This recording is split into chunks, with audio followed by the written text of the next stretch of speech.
What to do with Roblox support ticket. So I have here a sample just like this one.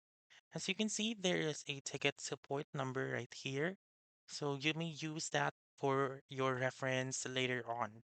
And then you will see or receive an email just like this one. There is your username right here. So dear, and then your username, and we would like to notify, and you just simply read on that one.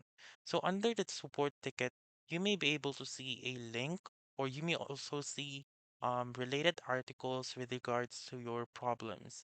So if you can see those articles, you just simply click on see details or view the article and simply follow the steps found on that article if you need help.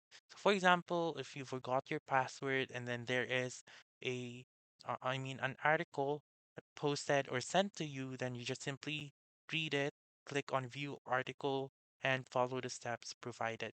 So that's it. That's how or what you can do with Roblox support ticket.